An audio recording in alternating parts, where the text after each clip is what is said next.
Welcome to Bite the Talk, a podcast hosted by the Global Alliance for Improved Nutrition, known as GAIN.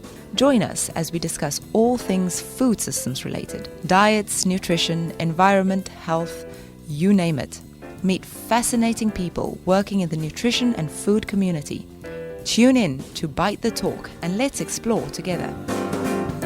Hello and welcome to Bite the Talk podcast, where we explore the ideas, systems, and leadership shaping the future of food systems across Africa and beyond. I'm your host, Mark Gachagua. Today we are heading to Malawi, often called the warm heart of Africa. And it's not just a nickname. Malawi is known for its hospitality, vibrant culture, and one of Africa's most stunning natural features, Lake Malawi, which contains about 20% of the world's freshwater fish species. Agriculture is the backbone of the economy, employing over 70% of the population. Yet, like many countries, Malawi is navigating the complex challenge of transforming its food systems to be more resilient, inclusive, and nutrition-driven. But what makes Malawi particularly interesting right now is this. It is emerging as a leader in food systems governance, showing that transformation is not just about projects, but about how systems are consolidated, coordinated, led, and sustained. And that's exactly what we are diving into today. I'm joined by two incredible guests. First, Dr. Andrew Jamali, Director at the National Planning Commission. Andrew is a highly experienced socioeconomic development expert with over 22 years in policy, research, and capacity building. He has led major national milestones, including Malawi's first research agenda, and brings deep expertise in food security, climate change, and innovation-led development. Dr. Andrew, welcome to the podcast.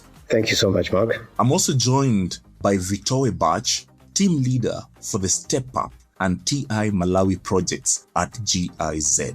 Vitowe is a dynamic development leader with expertise in nutrition, WASH, and systems strengthening. She works closely with the government and communities to translate policy into action and building sustainable, inclusive systems. Nice to have you, Vitowe. Thank you, Mark. It's also good to be here. Yeah, just before we begin this wonderful discussion, I want to know, what is your food story? What was your favorite food growing up, Vitowe? Thank you, Mark. That's an interesting question. Actually, it takes me back to my formative years and I'm like, did I have anything that I really used to enjoy growing up? I must say maybe even food systems started working within me whilst I was young. The fact that I never had a particular food, I would enjoy all types of food. But of course, as a child, usually vegetables are an issue. So maybe I might say, well, that statement is not true that I liked everything. But to a greater extent, I liked every food. But I must say there's a traditional food that is called zitumbua in the local language. And it's banana fritters. Maybe most people can resonate with. So you use bananas and maize flour mixed together. And then it's fried using, of course, cooking oil, vegetable oil, and you produce a nice snack. For me, I used to look forward to eating that snack, especially when I would visit my grandma in the village. Thank you, Mark. Fantastic. Did you say vitumbua? Zitumbua, yes. Or zitumbua with a Z? Exactly. Thank you. I'm curious about that. Maybe that's something I should try when I visit Malawi. How about you, Dr. Andrew? What did you enjoy? Well, thank you so much, Mark, for that interesting question.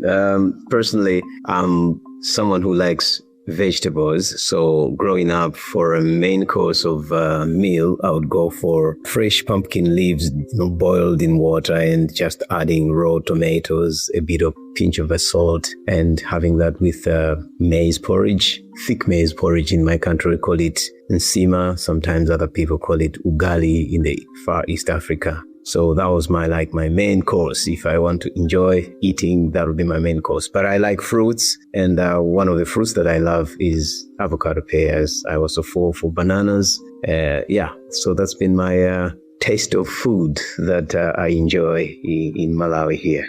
Thank you. Thank you very much for giving us a snapshot of what you had. Actually, what you just described, maybe not in the form it is cooked, but all those ingredients are very popular in the western part of Kenya. So we can relate with what you're saying. But now coming back to the discussion, I mean, today we are discussing about food systems governance and how that looks like in Malawi. And I want us to have a look, or even for the audience to benefit from this, to understand the national vision of Malawi when it comes to food systems. We have something we're calling Malawi 2063, and it sets a bold development vision for the country. Where does food systems transformation sit within this? And why has governance become such a central focus in Malawi?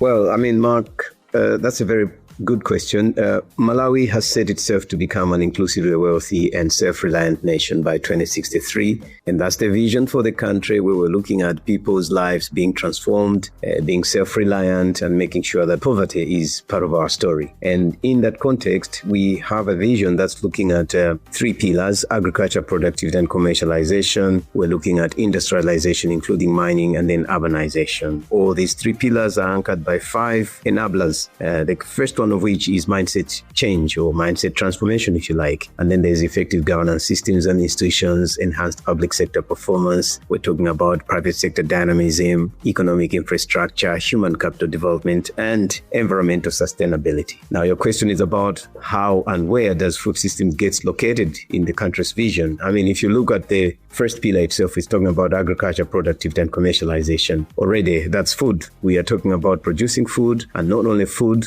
but also producing for export markets, and that's the commercialization bit of it. And then in the industrialization bit, which is the second pillar, we're looking at food processing, and that's the second block of food systems. When you're looking at food systems, you're looking at production, processing, distribution, consumption, and waste and loss management. So already the first pillar of the country's vision is speaking to the first block of the food systems transformation initiative. And then the second pillar, which is industrialization, where we have agro-processing, is focusing as well on the second block of food system transformation, which is processing. And then we have got the consumption bit, which is looking now at what kind of foods are being produced for people, aiming at what kind of transformation in their lives, be it livelihoods or be it health, to do with diets and nutritious diets, so to speak, that is servicing human capital enabler where issues of population and health are confined. And then the bit about waste and loss, it's actually fitting perfectly in the environmental sustainability enabler number 7 of our vision. Now, you can see that when we talk food systems in Malawi's context, we're already speaking our vision, so much so that as you are implementing food systems, initiatives in the country, like Vitowe mentioned about the transformative initiative, you are seamlessly implementing the country's vision, servicing different kind of, pillars and enabler within the food systems block. Now, where is the transformation agenda fitting in that? So you see that Malawi is in a precarious context where, as we talk about food security, our indicators are really not that good in shape. We've been battered with cyclones, a lot of fiscal mismanagement somehow, issues to do with also climatic, change that is really impacting on us, some policy slippages to do with food access and food distribution markets and the like. All that has really manifested in the context of how food is produced, processed, distributed, consumed, and managed. Now, the transformation agenda is really to try address issues of food insecurity, issues of poor nutrition outlook, particularly for our young children, and that fits the context of transforming our food system in terms of what we are producing, whether it's diversified enough, the issues of processing, whether we are considering the nutrition part of it so that we, account for the good health of our young people and the population at large. And then there's the issue of export. Malawi is an agriculture export-oriented country. And then when you talk about processing and distribution, already you're speaking to Malawi's context of the vision, where we're looking at producing not only for food, but also exporting to other markets. The idea is to improve the livelihoods of people, particularly those that are directly involved in the food system transformation agenda, those that are producing the food, like the farmers, and those that are distributing the food, like the private sector, and those that are really processing the food. We're talking about the industries, so to speak. The conversation about transforming food systems is in response to what Malawi is facing on the food security front, the nutrition front, the productivity front in terms of trade and exports, and the entire economy, so to speak, with regards to improving the quality of life for our people and their livelihoods, particularly in terms of wealth creation and self-reliance. In a nutshell, I'll summarize the question in that response. Thank you. Thank you very much, Andrew, for those wonderful details. Clearly, the vision of the country really links food systems and vice versa. And I really believe that implementation is the bridge to transformation. That's where the real development happens. Now, Vitowe, from your perspective, working closely with implementation partners and communities and districts, how is this national vision being translated into action? No, thank you, Mark, for the question. As you have heard from Dr. Jamali, he was very elaborate in terms of what the country has put in place when it comes to realizing the national vision. There are a lot of things, and I'm glad, or we as GIZ, we are even glad because the vision itself provides us with a platform that we could support the government when it comes to ensuring that their food systems structures are strengthened. Let me begin by saying that we come into that space because the BMZ, or the German corporation, also has got a priority when it comes to ending hunger. So one of the priority areas within the BMZ is to end hunger. And from that, looking at what the national vision also offers, it grants the German government to offer support to the Malawi government when it comes to the realization of the national vision. But let me also say that as GIZ, that also gives us an opportunity because, as you can see, there are proper linkages to the national vision. When it comes to looking at our vision, what does GIZ subscribe to? We subscribe to creating a future worth living. And if we are looking at the Malawi 2063, you are looking at a vision that is not just speaking today, but it's also looking at the future. And that's what even food systems transformation means. We are not just focusing on what is the impact today, but we are also thinking of the future itself. Whether the current generation will be there or not, that's another question. But it's important that we need to make a world worth living in for everybody. So also basing on the principles of leaving no one behind, all those aspects come together, and that's what brings us closer also to implementation. And for GIZ, our work has been mainly through two projects. These are both financed by the German government. And I mean, they've got longer terms if I'm to unpack them. But if one is to simply recall what these two projects are called, one is called Step Up.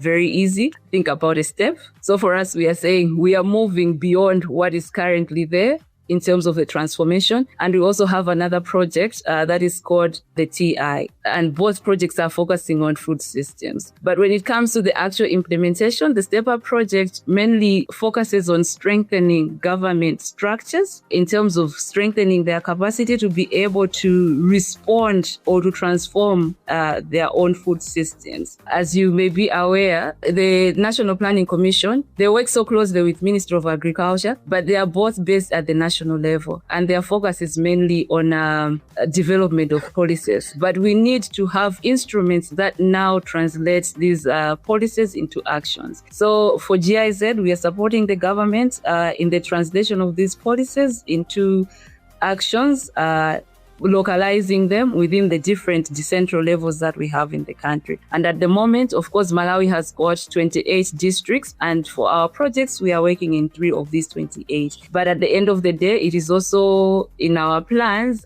to scale up these interventions beyond the 3 districts. That is why we also have another area of focus where we are also gathering evidence, or we are generating evidence that could feed into national level processes for purposes of scaling up. And maybe even you may recall from the introduction that was provided by Dr. Jamali, he mentioned that he has a focus on research. And that's also one of the core areas within National Planning Commission. That aligns properly in terms of what the government would want to achieve in terms of generating evidence. And we are there to support with this generation of evidence so that it informs national level processes. Let me also say that for the generation of evidence, or for our project, we are saying it's a bottom-up approach. And what do we mean by that? We start our work from the district level and then feeding these processes into national level so that we can offer an opportunity for upscaling, learning from each other. Thank you, Mark. Yeah, thank you, Vitowe, for that wonderful explanation. I like the bottom-up approach. To our listeners who are from Kenya, they really know what that means. But honestly, I think in this context, it's about recognizing the efforts which could be made at the grassroots level and then moving up the ladder. And I think that way you're able to be in touch with the real challenges of the people and to kind of understand where the rubber meets the road. Now, coming back to you, Dr. Jamali, I think the other day I was just interacting with the Global Hunger Index report, and I was just looking at a few countries in Africa. One, Kenya is ranked 103rd out of 123, and Malawi is doing slightly better. It is ranked 95th out of 123 countries. What concrete structures has Malawi put in place to drive food systems transformation? Right. Thank you very much, Mark. In terms of structures, Malawi operates from policy front to strategic framework front, and then you've got the programs front where the interventions now are refined and then operationalized. So at a higher level, in terms of food systems governance in the country, the convener who was actually appointed by the state president in 2021 is the Minister of Agriculture. Get me right, I'm not talking about ministry, I'm talking about Minister of Agriculture as the convener. Now, what that role entails is he was expected to convene all actors in the food system space to deliberate and bring to the fore the issues that are impacting on Malawi's food production, processing, distribution, consumption, and management. And that's the food systems itself. And then having unpacked all that, what strategies would be put in place to transform how food is produced, processed, consumed, and even managed to prevent losses and waste. And then below that structuring, where we have the minister whose critical role is convening, we have the National Steering Committee that is cross-sector in nature, comprising government ministries and department heads, and that is permanent secretary level with heads of missions and cooperations and development partners in that level. So it's called the National Food System Steering Committee, and its key mandate is to provide policy, regulatory guidance on how the programming itself on food systems has to go in the country. Below that structure, we have the Technical Working Group on Food Systems. It also comprises government ministries, agencies, and departments, and we're looking also at development partners. Now we have other groups like research and academic institutions, the private sector, media, the community members that are expected to be part of the conversation to now decode the technical insights and operational aspects to do with transforming food systems. The key mandate for this technical working group is to provide a program of action, identify resources,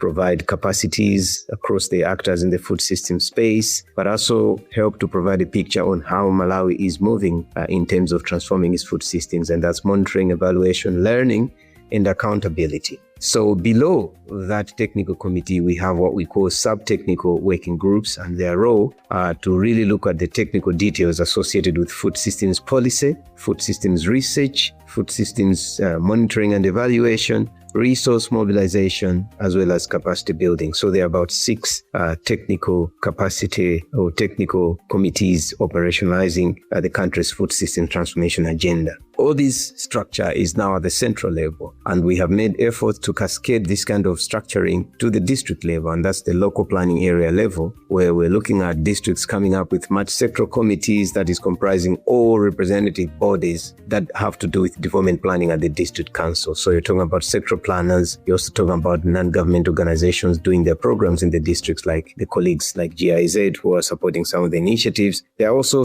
local level private sector engaged in agencies that are also part of the Committee on Food Systems Transformation. So that's at the local level, and the idea is that they should take an active role in making sure that food systems initiatives are inclusive, they are participatory, and moving forward towards localizing the agenda in the context within which they are. So that's the kind of, institutional and organizational architecture on the operationalization of Malawi's food system transformation. Thank you so much, Andrew, for that explanation. You've actually even answered the other question I wanted to ask you. How do we link the national to the local? Because I find that marriage to be a very, very healthy marriage when it comes to governance systems. But to get a clear picture of how this governance looks like, Vitowe, if you don't mind, you can let us know, what does food systems governance look like at the district level, at the subnational level? How does it look like? All right. Thank you, Mark. Maybe just to add to what Dr. Jamali has just shared in terms of the district committees. So we've got different sectors coming in together, having conversations around food systems. So it's a multi-sectoral platform because we realize that without coordination, these sectors could operate in silos. And if they continue to operate in silos, it means we are missing out on the mark when it comes to transforming our food systems at the end of the day. So in terms of the food system structures, that's how they are looking like in the districts. But at the same time, let me say that they also have TORs that are developed. So let me begin by saying that we've got, of course, different sectors, yes, but which sectors are we looking at? Let me say, think about each and every sector that you would think of within food systems, ranging from transport. Think about health. Think about trade.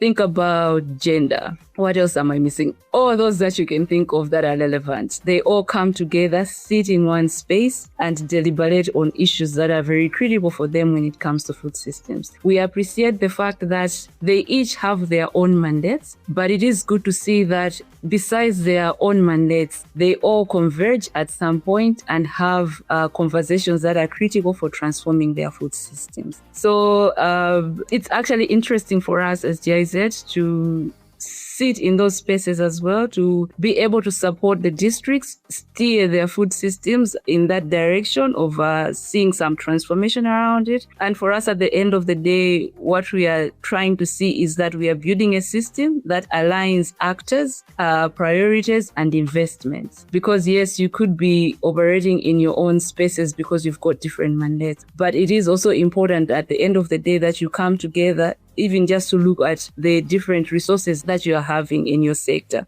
and which actors are they and what are the priorities that you have put in place. Thank you very much, Vitowe, for, unpacking or rather speaking about the district level or, food systems governance at the subnational level and how that looks like. I want us to shift the gears a bit and move towards financing and sustainability. Today in the world, we are talking about conflict. We're talking about climate. Dr. Andrew earlier on mentioned about the cyclones which were there. We're also talking about dwindling donor aid. We're asking ourselves questions about sustainable financing. Do we finance our food systems locally, domestically? What can we do with development finance institutions and many, many, many other discussions? How are these food systems being sustained beyond the project support that we usually have? How does that look like, Vitowe? Thank you, Mark. You actually raised an important point when it comes to sustainability, because indeed, just like most of the countries, Malawi is one of the countries that has also been affected by donor support, the dwindling. Major players that used to exist in the space are no longer there. But I guess even for us, we are kind of lucky, I would put it, that we still have German support in the country when it comes to the topic of food systems, just showing that it's still relevant when it comes to their core areas of support. So when it comes to GIZ, of course, as well, when we are implementing our projects, we always have to think of sustainability, not only in the course of implementation or at the phasing out of a project, but even when it comes to the developmental stages. So Step Up projects, including the TI, they are relatively new projects in the country. Of course, the TI has been in the country for about 3 years. And when it comes to even the sustainability aspect for the TI, it looked mostly around engaging local actors and not necessarily looking at international players, but capacitating local actors so that they are able to advocate for food systems in the country. So when I talk about local actors, what do I mean?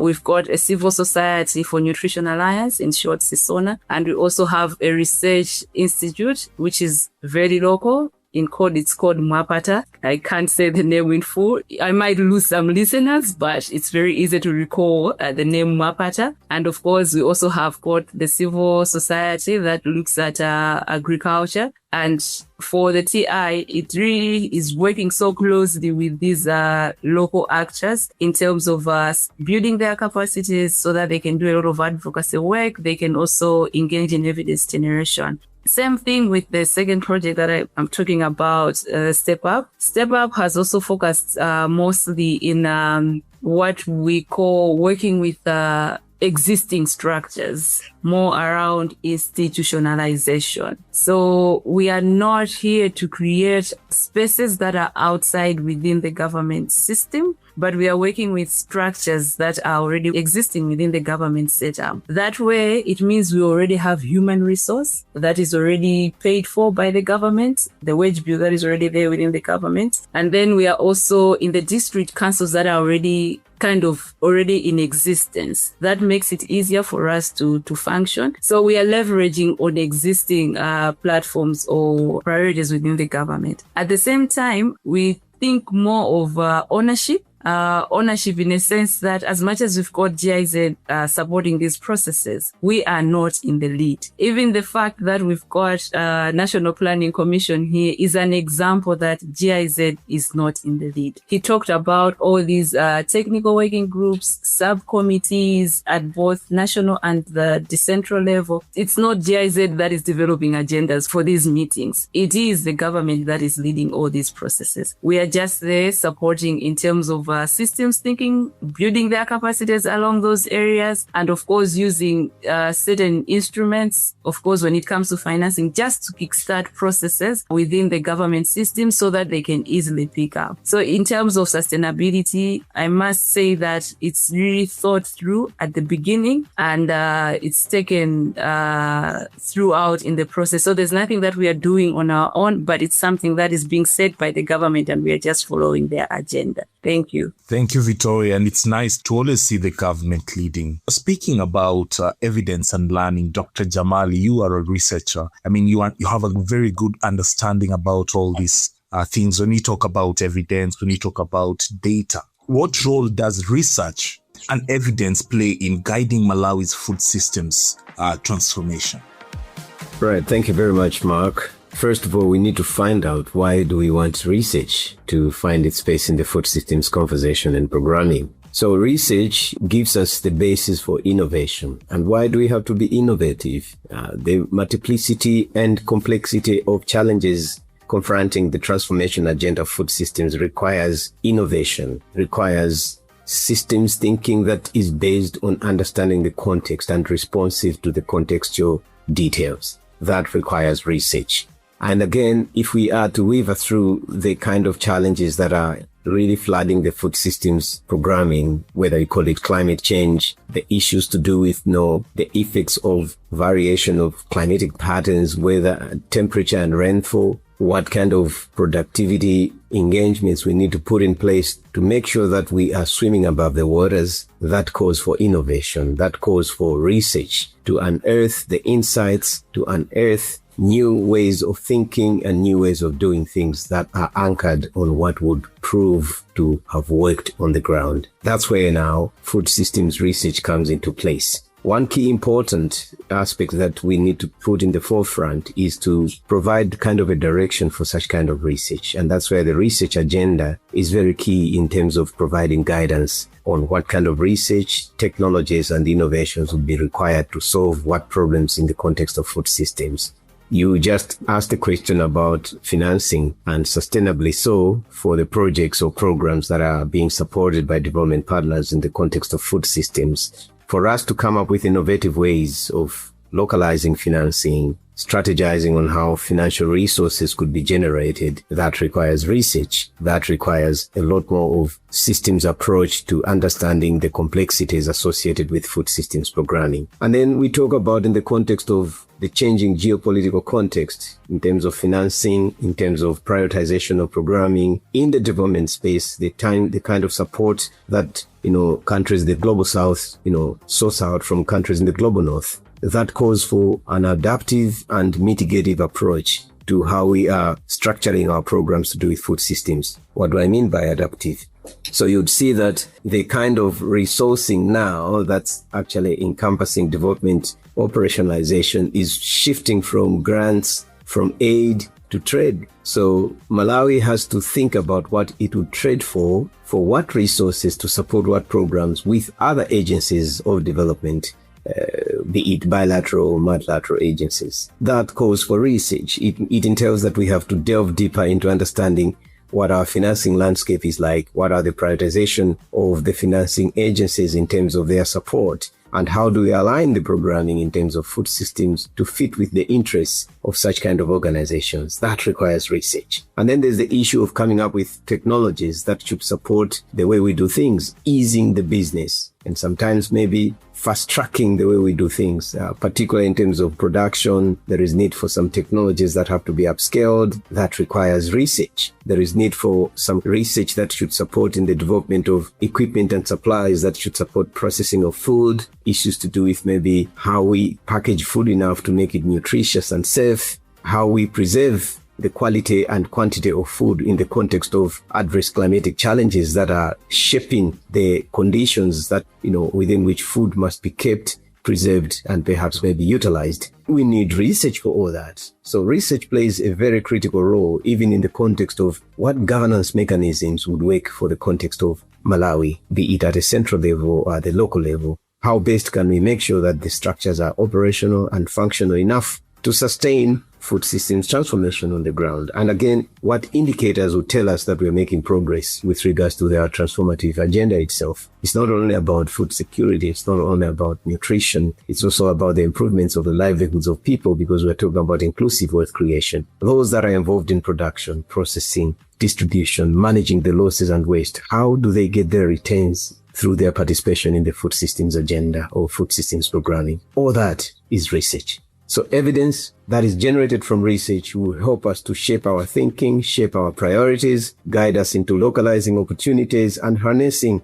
the challenges into things that would work out for our context in terms of transforming our food systems. That is research. Thank you. Thank you, Dr. Jamali. You've really spoken to research and learning.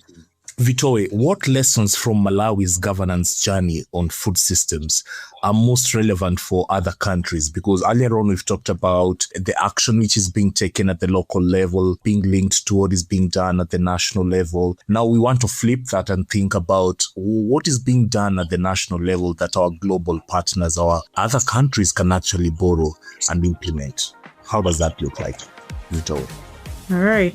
No, thank you, Mark. But I would want to start responding by advertising our 3 districts that we work in, because that also offers an opportunity for learning. Since we are talking about learning here, if our listeners could be asking themselves to say, if we are to go to Malawi, then which districts do we go and learn from? Let me say that we are implementing projects in 3 districts. Actually, they are spread within the 3 regions in Malawi. We've got Nzimba, which is in the north. We've got Dedza, which is in the center. And we call Dedza the food basket of Malawi. And it's quite interesting that one would come and see that nutrition or stunting rates in this district are high, and yet it's called the food basket of Malawi. The name of the district is Dedza. So one would be surprised to come and learn from the district. What is it that is happening in the district? And yet, it's a food basket for the country. And another district, the 3rd district we in is Chikwawa. Chikwawa is in the southern region, and it's one of the districts that is usually prone to climatic shocks, whether you're thinking about floods or dry spells. This is one of the districts that is really affected. And for us, even just having presence in such type of a district offers as an opportunity to see what is it that actually works in that particular district, depending on the different exposures that they have. Because you might be aware that I think it's a common thing in Africa, and Malawi is not spared, that we've got monotony when it comes to certain food crops. And for us, we are heavily dependent on maize, and we are consuming or growing maize regardless of the weather conditions in that particular district. And yet the maize that does not even permit to be grown in such type of weather conditions. So Chihuahua is one of those districts which is usually affected. They receive short rains and yet they continually grow maize. So it's one of I would say one of an interesting district to learn from in terms of how the food systems is going to transform. Also just to have this mindset change. So all that I was just trying to explain in terms of what lessons can be drawn from the Malawi governance journey, just even thinking about the choice that we made when it comes to what particular district we work in. So besides that, governance matters. This is one of our important lessons. Without governance, it would be very important to align actors, priorities, and investments, and also just to ensure that coordination does exist and sectors are not working in silos. So if we are ready to transform our food systems, regardless wherever you are, I feel it's not just about Malawi context. It's important that we also set aside resources that strengthen or even create governance structures that are supposed to tackle food systems transformation. But at the same time, if we are to localize our actions, it's also very important that the decentral level has got the ownership in terms of transforming food systems. And the decentral level, I'm not even just looking at say the formal structures that are set by the government, but I'm even also looking at the community level themselves. I think I will not do justice if I don't mention that through the TI, the Transformative Initiative Project, we've worked so closely with communities in developing their own visions through what we call the visioning methodology. It has granted us an opportunity to interact with communities, to just give them even the platform that they could process what it means when we say we would want to transform our own food systems. And you'd be interested to see the type of knowledge that does exist or the type of aspirations and ambitions that different communities have. And these speak even to the Malawi 2063. And gender is also very important within the food systems. And this gender, usually we talk about gender thinking about only the woman that is in the community. Yes, which is very good. But I feel like sometimes we even forget about the woman that is working in the government spaces, who is formally employed. This female, what kind of support are they receiving so that they can also input into the food systems, dialogues, and that they do not shy away, because their input is also addressing the challenges that the woman in the community is experiencing. Because our understanding is that this woman, if they are capacitated, whatever they will bring in as their input to the whole conversation will be relating to something that actually happens at the community level. And the last point would be on the focus on the civil society networks. It's very important also to engage with civil society networks because, yes, governments can engage in advocacy work, but they can't speak against their employer, right? So when we engage these civil society networks, they act as the voice of the local masses. And at the end of the day, regardless of whatever topic they are tackling, would be able to see transformation within the food system. So in a nutshell, those are the areas that I would think of as lessons from Malawi's governance journey. Thank you. Thank you, Vitowe, for unpacking for us, issues to do with the lessons learned and mentioning that a lot can be taken from the implementation at the district level, and a few tips can be gotten from that and be applied somewhere else. Now, looking forward, into the future, looking ahead, what are the key milestones Malawi is working towards? Dr. Jamali. Thank you so much, Mark. We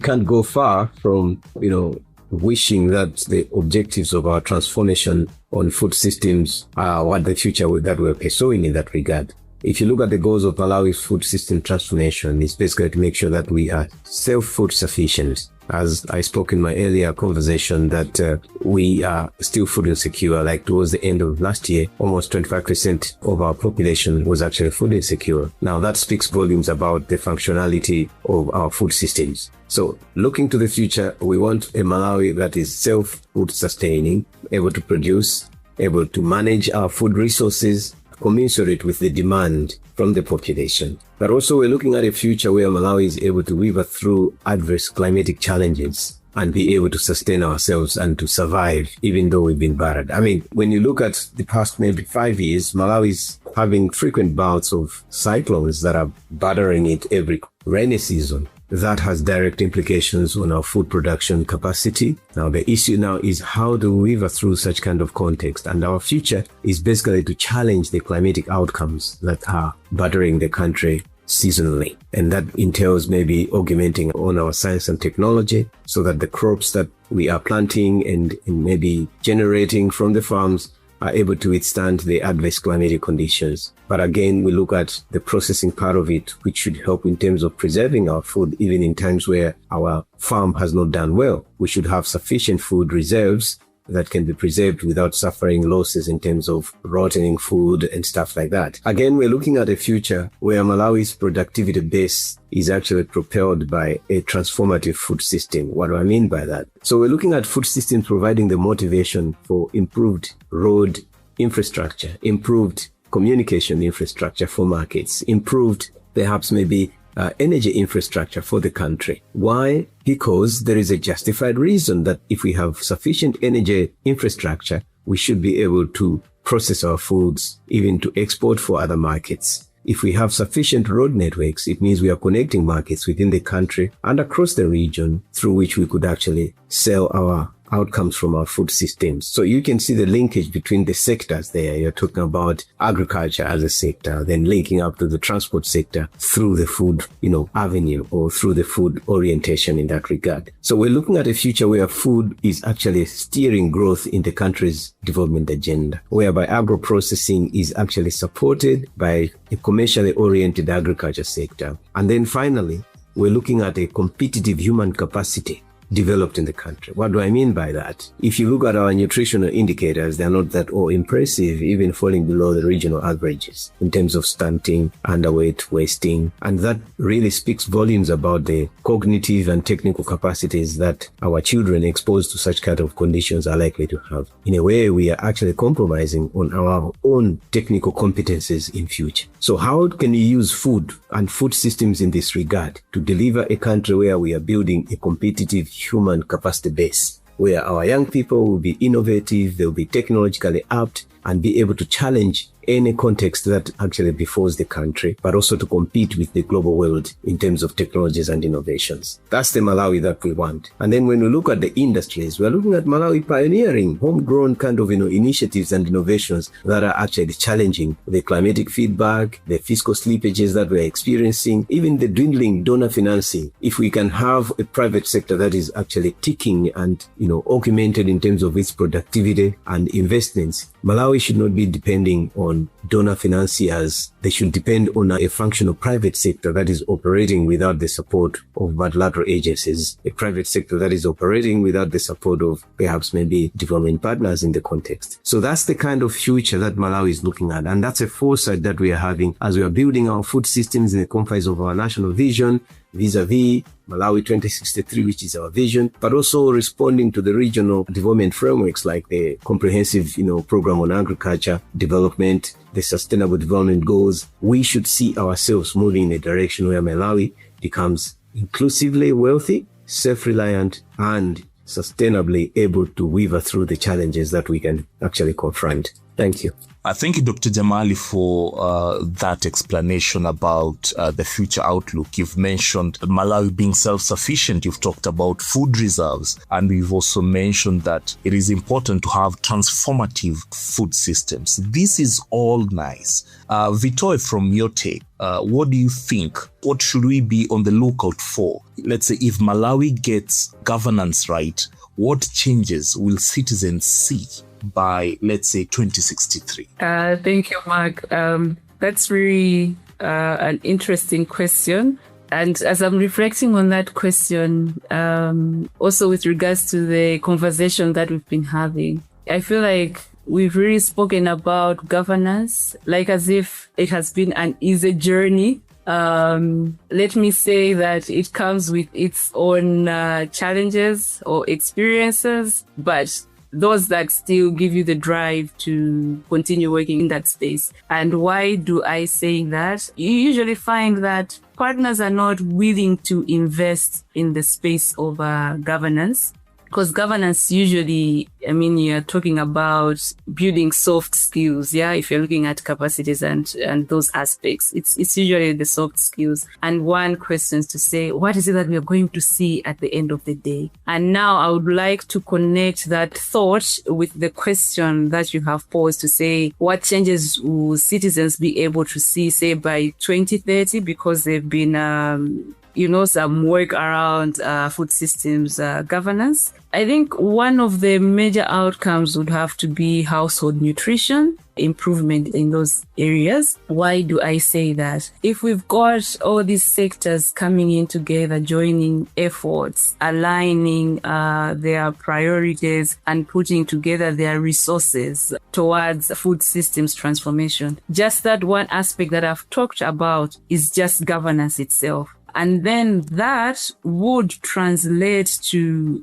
action being taken beyond the offices now. Now taking it down to, the communities, the skills that they have gained. Who has gained these skills? I'm looking at government officers, government counterparts, the champions, that are supposed to now see the translation, that have got the technical know-hows in terms of what does it require for a household or an individual to improve in terms of nutrition. So improved household nutrition is one aspect that really comes to mind to say this is something that citizens can see change in. And also what Dr. Jamali just alluded to say when it comes to stunting, Malawi is really lagging behind. We still have a lot of work to do. So we are hoping that all the work that is being done towards transforming food systems using the governance